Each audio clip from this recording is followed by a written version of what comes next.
আসসালামু আলাইকুম ভিউয়ার, সবাই কেমন আছেন? আশা রাখি অনেক বেশি ভালো আছেন। আপনাদের ফাতেমা আপুর একটা ব্লগ নিয়ে চলে আসলো। সেই সকাল সকাল উঠে কি রান্না করবে এটাই ভেবে পাচ্ছি না। তো তখন ভাবলাম যে এক ভাবি তো আমাকে তার বাড়ির জমির করলা আর গাছের আপনার সজনা ডাঁটা নাকি কি বলে লাজনা, সেটা দিছে। তো এই বগুড়া ঐতিহ্যবাহী চচ্চড়ি অনেকেই খায় এভাবে। তো ভাবলাম যে আমি আজকে একটু ট্রাই করে দেখি আসলে কেমন মজা হয়। তো তড়িঘড়ি করে কেটে বেছে একদম সুন্দর করে নিলাম। আর মেয়েদের জন্য একদম পাতলা মুসুরির ডাল রান্না করব, কারণ মেয়েরা আবার এই ডাউলটা অনেক বেশি পছন্দ করে। তো কি আর করা, যে কথা সেই কাজ, একদম সুন্দর মতো ডালটা ফুটে নিলাম। আর আমি বেশিরভাগ সময় ডাল এমনি রান্না করি। আর যেহেতু একটু তাড়াহুড়ো, আপনাদের ভাই অফিসে যাবে, তার জন্য আমি প্রেশারেই দিয়ে দিচ্ছি। আর এই যে এরকম করে আপনারা কেটে নেবেন করলা একদম চিকন চিকন করে, তার সাথে সজনে ডাঁটা একটু আলু দিয়ে সুন্দর করে এই চচ্চড়িটা করে খাবেন, দেখবেন অনেক বেশি মজা লাগবে। যেভাবে আমাকে এই সবজিটা দিয়েছে সেইভাবেই আমাকে একদিন সুন্দর করে রান্না করে খাওয়াইছিল।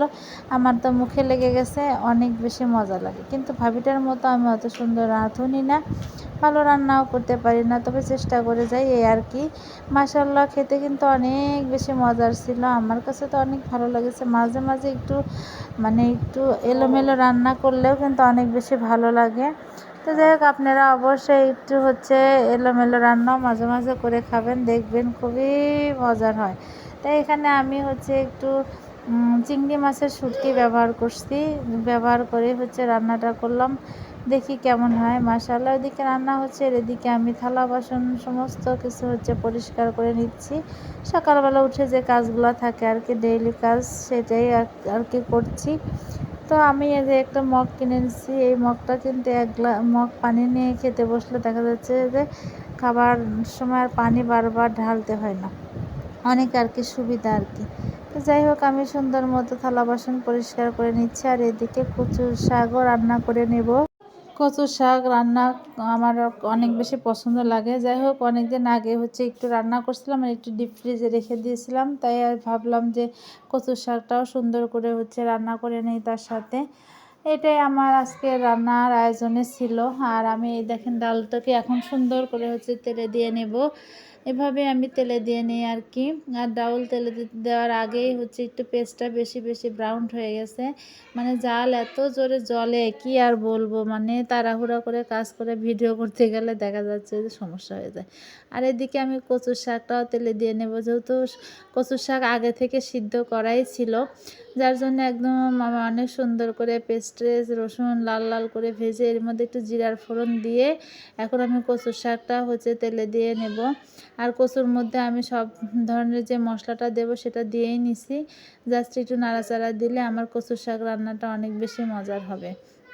তো আপনারা যে যেখান থেকে আমার ভিডিওটা দেখেন, ভাইয়া আপুরা, অবশ্যই আমাকে একটু সাপোর্ট করবেন, একটু ভালোবাসা দিবেন। আর আপনাদের সুন্দর সুন্দর আমি ভিডিও উপহার দেবো ইনশাল্লাহ। আর কি কি রান্না করলাম তা তো দেখে নিলেন। এখন আমি সুন্দর মতো টেবিলে গুছিয়ে দিয়েছি। আর আমার এই যে মারিয়াম পাগলি একদম কচু শাকের বাটি নিয়ে বসে পড়ছে, বলছে আম্মু অনেক মজা হয়েছে, অনেক মজা হয়েছে। খাওয়ার বেলা নাই, কিন্তু ওই যে দুষ্টামি, আর যে কোনো রান্নাই বলে আমি বেড়ে দিই, আমি বেড়ে দিই। ছোটো বাচ্চারা বুঝি এমনই করে। আর আমার এই যে চচ্চড়িটা আপনাদের ভাইয়া বলছে কি আবল তাবল রান্না করছে, এটা তো আমি খাবো না।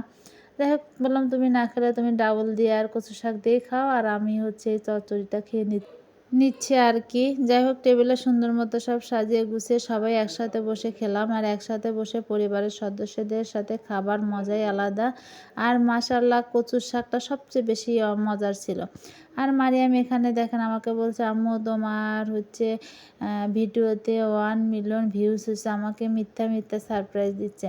আমি বলতেছি আম্মু তোমার কথা যেন একদিন সত্যি হয়, সত্যি যদি এরকম হতো আমার চেয়ে বেশি খুশি আর কেউ হতো না, কারণ কতজনের কত কথা শুনতেছি আমি এই ভিডিও করা নিয়ে। যার জন্য আমার মনের মধ্যে অনেক কষ্টও হয় যে আসলে আমার একটা ভিডিওতে যদি এরকম ভিউজ আসতো তাহলে তো হতোই। তো যাই হোক, চেষ্টা করে যাচ্ছি, কথা যেহেতু শুনেছি চেষ্টা করে যাব ইনশাআল্লাহ। আর দেখা যাক বাকিটা আসলে ফেসবুক মামা কী করে। সবাই ভালো থাকবেন।